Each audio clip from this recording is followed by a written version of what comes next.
Hello guys, for today's video, welcome to my vlog. Andito po yung mga kapatira namin sa pananampalataya. So, bagong bautismo kanina lang. Ang pangalan mo sis?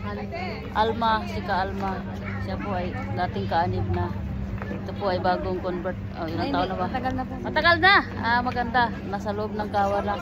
Dito po kami ngayon guys. Malaki daw ang pamamahayag ngayon, di ba? Oh. Maraming bisita oh. Yan, si Ka Alma bagong pasok sa kawan. Congratulations. Thank you po. Yan. Dito kami oh. Ay pamilyan sa Suarez Family Village, Iligan City. Nandito kami ngayon. Ay, malaking pamamahayag daw. Ipanyaya ang salita ng Diyos. Bising-busy ang aming mga kapatid. Kasi bago, isa lang. Papakakainin daw sila ng bulalo. Soup number 10. Nakanda na po yung lamisa. Kasi yung mga bisita ngayon, pagkatapos ng pamamayag, papakainin po daw sila guys. Pwede natin mga upuan. Hindi pinakilala nito. Ayan. Ayan po. Sabi ni Kuya, ang ganda daw eh. Ayan po mga kapatid natin. Tagalwasel yun.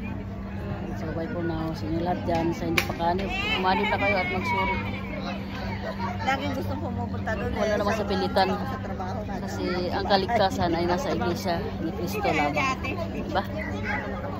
So bye for now. Ingat kayo. Sa kayong mga bisita, malo na po kayo sa doktrina. Ay po ay mapasama sa loob ng kawan. Pamangkin dyan sa New Zealand, kumusta? Sa Bobong Orl sa Orsiran.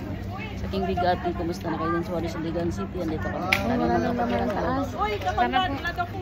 Oh, sige, pasok na tayo. Sana ingat kayo dyan.